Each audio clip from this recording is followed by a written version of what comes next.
네, 안녕하세요. 오늘도 민지 씨와 함께하는 음악 여행 시작하도록 하겠습니다. 지난번에 저희가 블루노트 특집을 한번 했었는데 반응이 아주 좋아서 2부를 좀 기획을 했습니다. 네. 이게 정말 반세기가 이제 넘어가고 막 이런 음악들인데도 훨씬 젊으신 분들도 네. 많이 이렇게 듣기 시작하시는데 특히 LP로 듣고 싶어하는 분들이 많더라고요. 근데 이게 블루노트가 예전 같지 않아서 가격이 엄청나게 올랐습니다. LP가 네. 오리지널 뭐 퍼스트 프레스, 뭐 세컨드 프레스까지는 상당히 많이 올라서 그렇다면은 그 대안으로 어떤 LP가 있을까 간략하게 좀 저희가 추천을 해드리고 넘어가도록 할게요. 아무래도 이제 리이슈에 대한 음질 이슈가 분명히 있기 때문에, 그리고 코난님이나 저도 실제로 과거에 6, 7, 80년대에 네. 발매됐던 음반이랑 지금 뭐 고음질 파일이라고 발매되는 음반들과 비교해서 들었을 때도 과거에 나온 음반들이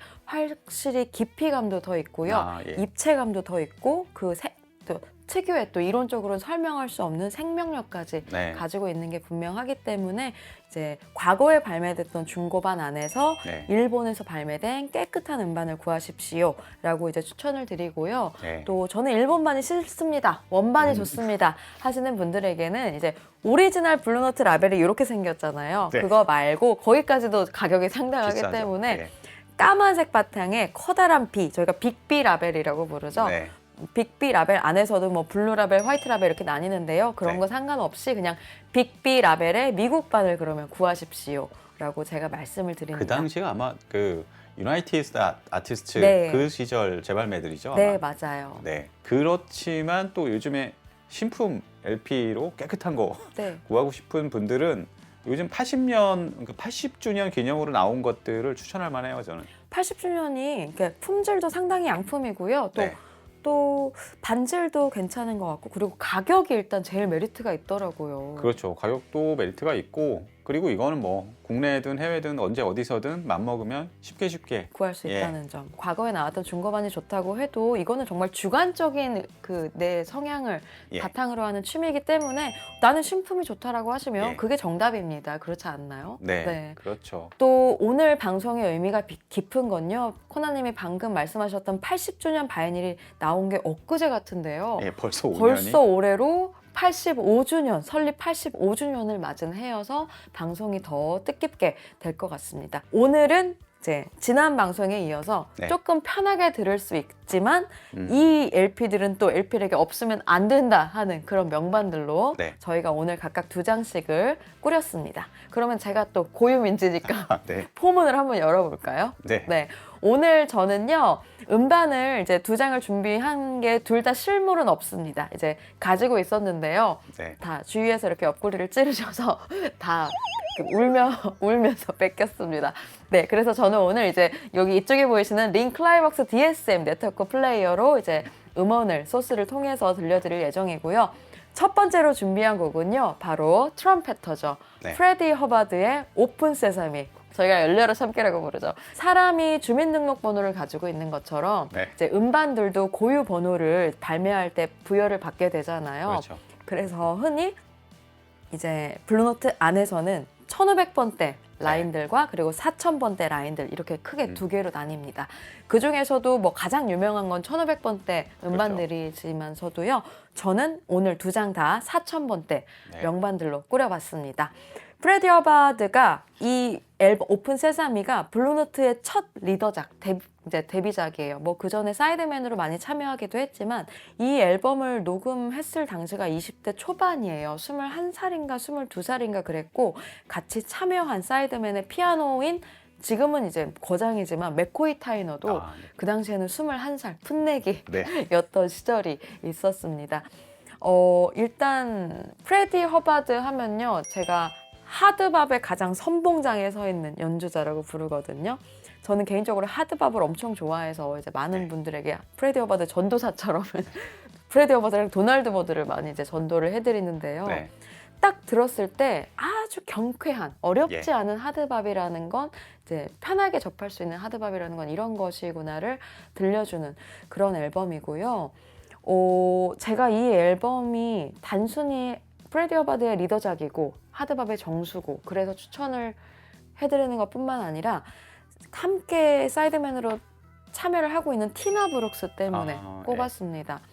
비교적 그 재즈맨들 사이에서 이름을 많이 알리는 연주자는 아니죠, 코나님. 그렇죠. 네. 예. 로맨스와 자상함을 가지고 있는 그런 연주 톤을 들려주는데 그 연주가 프레디 허버드의 조금 남성미 있는 그런 예. 트럼펫 연주와 좀 어우러지면서 융화시켜준다고 할까요? 네. 그래서 앨범 전체가 그 밸런스가 참 좋은 그런 재즈 앨범, 하드밥 재즈 앨범이다 라고 말씀드릴 수 있을 것 같네요. 네. 일단 동명 타이틀곡입니다. 오픈 세사미 네. 앨범의 오픈 세사미 같이 듣고 얘기 더 나눠보도록 할게요.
네, 오랜만에 들으셨죠, 코나님도. 네. 프레디 허버드가 60년에 이 앨범 발매를 시작으로 이제 61년에 이모관 선생님을 대신해서 아트 블레키의 또 재즈 메신저스에 합류해서 활동을 하는데요. 이후에는 마치 이제 허비 앤콕이 간 길과 같이 조금 이제 프리 재즈, 또 포스트밥 같은 재즈를 조금 더 혁신적으로 하는 방향으로 해서 재즈 그 연주자의 길을 가게 됩니다. 후배 양성에도 많이 힘을 쓰셨고요. 내가 하드밥을 사랑한다고 하시는 분이라면 이 오픈 세사미 놓치지 마시고 꼭 소장하시기를 제가 추천을 드립니다. 다음으로 준비하신 음반이요. 사실 저도 이거를 준비하고 싶었거든요. 그래서 제가 한 발 양보를 해드렸죠, 코너님. 이 LP 얘기하기 이전에 저희 시스템 소개를 하고 넘어가도록 할게요. 일단은 저는 LP니까 턴테이블 준비를 했습니다. 레가 플래너 3고요. 이 제품은 무려 50주년 기념입니다. 벌써 50주년인지 정말 감개가 무량한 그런 기분인데요. 50주년이고 그리고 카트리지는 같은 레가의 이그젝트 MM 카트리지를 사용했고요. 이 50주년 턴테이블은요, 뭐 레가는 워낙에 암대로 유명한 회사이기 때문에 지금 여기 달려있는 RB300도 가장 최신형의 기술이 이제 장착이 된 그런 암대고요. 이것만 해도 뭐 100만 원 조금 안 되는 가격이잖아요. 옆에 있는 저희 양쪽에 있는 스피커는 바워샘 윌킨스의 702S3 시그니처라는 모델입니다. 이 모델명이 자꾸 길어지는 이유는 그 700 시리즈가 S2, S3까지 나왔고 그 다음에 이를 기념하는 또 시그니처 에디션으로 새로 나왔어요. 여러 가지 이제 뭐 기술적인 부분에서 여러 가지 개선된 부분들 이런 것들을 이제 리뷰에서 만나보실 수 있고요.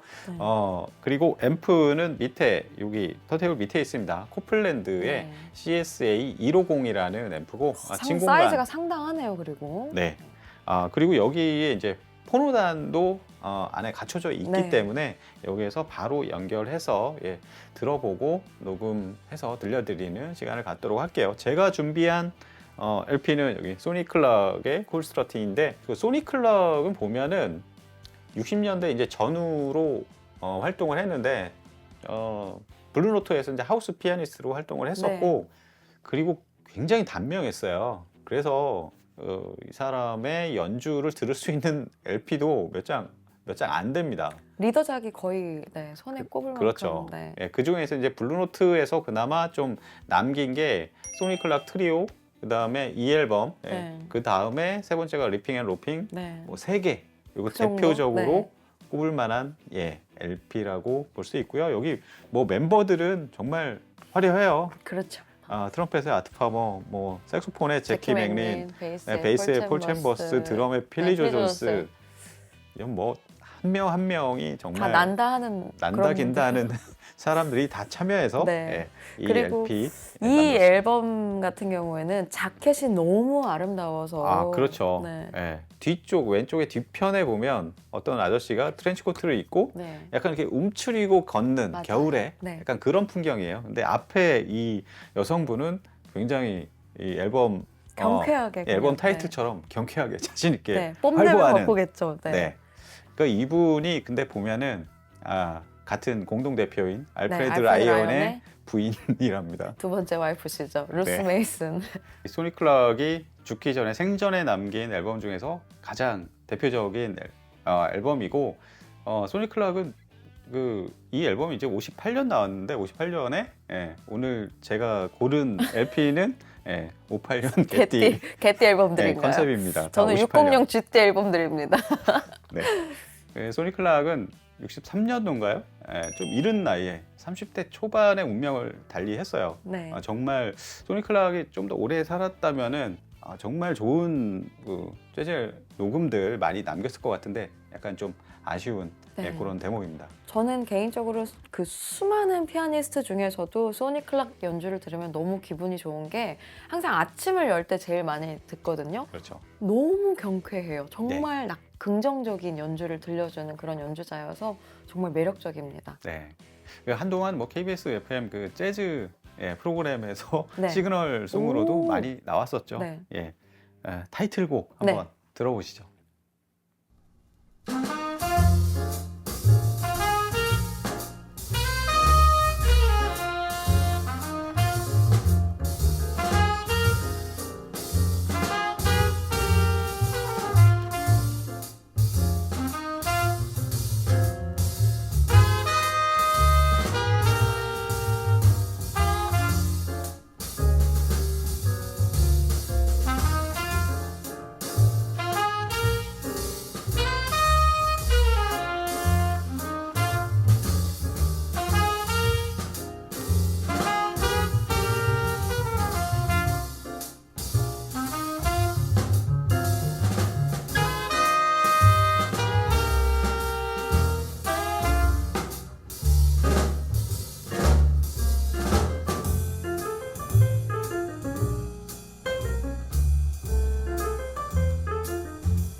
텐션이 살짝 올라가는데요. 막 경쾌해지는 그런 느낌이 확실히 듭니다. 제가 이제 두 번째로 소개해드릴 음반은요. 한국인이 특히나 좋아하는 무왕 색스폰 연주자를 준비를 했는데요. 바로 행크 모블리입니다. 아마도 이제 오늘 소개해드리는 음반도 사실은 블루노트 가장 고가의 음반 10위 안에 아마 드는 음반 중에 하나일 거예요. 바로 이제 606 GT에 발매가 된 소울 스테이션이라는 앨범입니다. 뭐 이 앨범 사이드면도 쿨소틴만큼 쟁쟁합니다. 뭐 아트 블랙키부터 시작해서 폴 챔버스, 여기에도 폴 챔버스는 정말 다작을 많이 했어요. 안 나오는 곳이 없어요, 폴 챔버스는. 그리고 피아노에는 윈튼 켈리가 함께 하고 있는데요. 행크 모블리는 본인이 아주 어릴 때부터 이제 음악적인 집안에서 자랐다고 항상 말을 하는데요. 16살 때인가 굉장히 크게 아파서 몇 달을 집에 알아누워 있어야 되는 적이 있었는데 그 안쓰럽게 생각하신 할머니가 집에서 이거나 부르라고 이제 색소폰을 사다 주신 거죠. 19살 때 이제 본격적인 전문 연주자의 길을 걸어가기 시작하는데요. 그때 누구를 만나냐? 바로 디지 길레스피와 맥스 로치를 만나게 됩니다. 그때 찰리 파커도 만나고 듀크 웰링턴 악단에 이제 공석이 잠깐 생겼을 때 듀크 웰링턴 악단에서 이제 나팔도 이제 불게 되는 겁니다. 행크 모블리 이제 우리 한국인이 좋아하는 3대 명반을 꼽아라 그러면 그 중에 꼭 들어가는 음반이고 중고로 구하기가 워낙 어려운 음반입니다. 그래서 그냥 이제 재발매가 있더라고요. 네, 재발매로 구하시기를 제가 권해드리는 바입니다. 이 앨범은 제가 한 곡을 고르는 게 너무 힘들었어요. 코나님도 아시겠지만 전곡이 다 너무 타이틀이어서 한 번 걸면은 이렇게 빼기가 네. 좀 힘든. 예. 너무 힘든 곡이에요. 이 앨범이 발매됐을 때 이 나중에 CD로 재발매됐을 때 라이너 노트에 어느 평론가가 뭐라고 썼냐면 블루노트 전작과 모든 레이블을 통틀어서 가장 완벽한 재즈 앨범이다라고 칭했을 만큼 넘버들이 다 너무 화려한데요.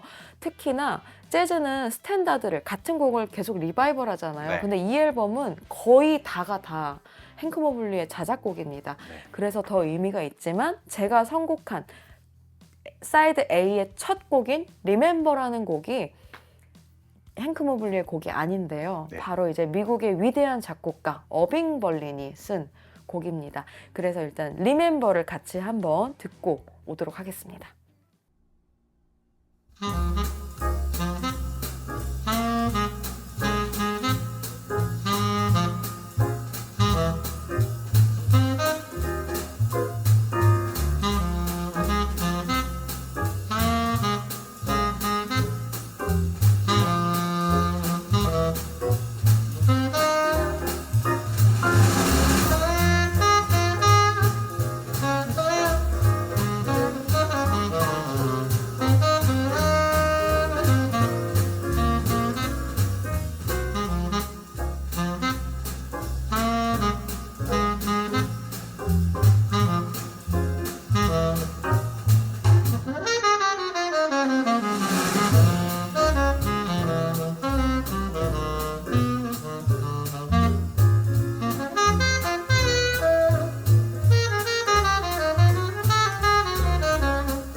네, 정말 낭만적이죠. 그렇죠. 네, 이 앨범은요, 전곡이 다 이런 분위기예요. 그래서 네. 데이트할 때도 너무 듣기 좋고요. 네. 그냥 혼자 집에서 기분 내고 싶을 때 자주 꺼내 들으시면 좋을 것 같습니다. 색스폰이 다 같은 색스폰 소리 아니에요? 라고 하실 수 있겠지만 이게 덱스터 고든처럼 완전히 호방하지도 그리고 존 콜트레인처럼 엄청 남성적이지도 않은 그렇다고 마냥 느끼하고 부드럽지만서도 않은 그 중간에 어딘가에 있는 정말 이렇게 표현하면 뭐하지만 숭배할 만큼의 완벽한 스윙감을 보여주는 네. 그런 블로잉의 매력 때문에 제가 좋아하게 된 것 같습니다. Something Else를 드디어 가지고 나오셨군요. 네. 저는 그 재즈에 대해서 전혀 모를 때 정말 그 꼬맹이였을 때 그 당시에는 뭐 거의 락 음악 듣고 막 그러던 당시였거든요. 근데 그 재즈를 좀 들어봐야겠다. 그 재즈 앨범이 뭐가 있을까? 그래 처음 찾게 된 앨범이 이 앨범입니다. 정말 잘하셨습니다. 예. 그래서 재즈를 처음 입문한 것도 사실 블루노트 덕분이고, 네. 예, 그 중에서도 이 앨범이에요. 근데 블루노트 역사에서 사실 뭐 단 한 장만 꼽으라면 여지없이 들어갈 만하고 저도 이 앨범을 꼽고 싶고요. 이것도 1958년 네. 작품이고 이 앨범에는 이제 마일스 데이비스가 트럼펫으로 참여를 해요. 네. 근데 보면은 이게 과연 이게 캐논볼 애덜리 앨범인지 마일스 데이비스 앨범인지 약간 헷갈리는 막 그런 부분들도 좀 맞아요. 있습니다. 1편에서 댓글에 또 어떤 분이 언급을 해주셨는데요. 아. 이제 마일스 데이비스의 리더작으로 보는 게 사실은 저는 맞다고 이제 항상 말씀을 드리거든요. 네. 그 당시 어떤 계약의 여유로 제가 알기로는 캐논볼 네. 애덜리 이름이 올라간 걸로 이제 알고 있는데요. 네. 이 당시에 캐논볼 애덜리가 완전 신성이었죠. 예. 네. 하여튼 캐논볼 애덜리는 저 같은 경우는 이 앨범 처음 듣고 나중에 이게 너무 좋아서 좀 나긋나긋하잖아요. 네. 예, 연주 자체가. 그래서 나중에 이제 버브에서 나왔던 네. 그 앨범들도 다 찾아서 많이 들었던 그쵸. 기억이 납니다. 정말 코나님이 이거를 접하신 것처럼 저도 너무 이 귀여운 단어지만 제리니 분들이 오시면 네. 이거요! 하고 제일 먼저 드리는 음반입니다. Something Else요. Something Else의 어텀 리브를 듣고 누가 싫어할까요? 아, 그렇죠. 네, 혹시 오늘 준비하신 곡이 그 곡인가요? 네, 어텀 리브스입니다. 네. 네. 뭐 다른 설명이 별로 필요 없는 앨범이고요. 예. 묻지도 따지지도 말고 일단 들어봐. 좀 이런 음반이죠. 네, 오늘 준비한 이 LP도 소니 클락과 마찬가지로 그 뮤직 메터스 재즈에서 발매한 LP입니다. 뭐 어텀 리브스 들어보시죠. 네.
네, 지금 이제 날씨가 더운 이제 여름으로 가고 있지만 그럼에도 불구하고 너무 좋은 어텀 리브스였습니다. 모든 재즈 버전에서 단 하나만 꼽아야 된다면 캐논볼 애덜리와 마일스 데이비스의 어텀 리브스가 아닌가. 네. 저도 이제 확신을 가지고 말씀드릴 수 있고요. 뭐 이 외에도 캐논볼 애덜리가 색스폰 연주자니까 네. Love for Sale이라는 트랙도 참 좋아요. 아, 네, 그렇죠. 덱스터 고든도 정말 멋있게 부는데요. 예. 또 이 앨범에서 또 캐논볼이 부는 그 특유의 여린 감성이 있는데 그런 부분들을 좀 캐치하면서 들으시면 정말 좋을 것 같습니다. 너무 호응을 잘 해주셔서 감사하게도 덕분에 블루노트 2탄을 이제 마련할 수 있었는데요. 어쨌든 명실상부 세계 최고의 재즈 레이블이지 않겠습니까? 그렇죠. 그리고 음악을 사랑하는 사람이라면 거의 꿈 같은 레이블이고요. 네. 100년, 200년이 지나도 그 명성을 넘어설 자가 없을 그런 레이블이기 때문에 저희가 기회가 되면 꾸준히 계속 방송에서 소개를 해드리고 싶은 바입니다. 네. 다음에 또 뭐 블루노트도 블루노트지만 뭐 네. 버브도 네. 있고 버브도 뭐 있고. 리버사이드, 뭐 프레스티지 엄청 많잖아요. 네. 예, 그런 재즈를 이게 레이블 단위로 또 이렇게 접하면 네. 또 다른 식으로 또 이해할 수 있고 또 재밌거든요. 맞아요. 이게 세상에 숨겨진 명반은 없다고 생각합니다. 그래서 네. 이게 왜 명반인가 저희가 다시 한번 짚어드리면서 네. 이렇게 좋은 시스템으로 이제 좋은 마이크로 저희가 녹음을 또 열심히 하잖아요. 네. 저희가 항상 왜 에비 플라자는 녹음 소리가 다른 채널보다 좋은가? 라고 이제 댓글을 가끔 달아주시는데요. 현장에서 정말 좋은 마이크로 이제 노력을 많이 하고 계십니다. 담기 위해서. 그래서 저희가 다음에 레이블별로 그리고 블루노트도 다시 한번 또 소개해드리는 방송 해드릴 수 있으면 좋을 것 같습니다. 네, 이렇게 해서 타협하지 않는 음악 블루노트 특집 2부를 여기서 마치고요. 저희는 다음에 또 재밌는 이야기로 찾아뵙도록 하겠습니다. 감사합니다. 감사합니다.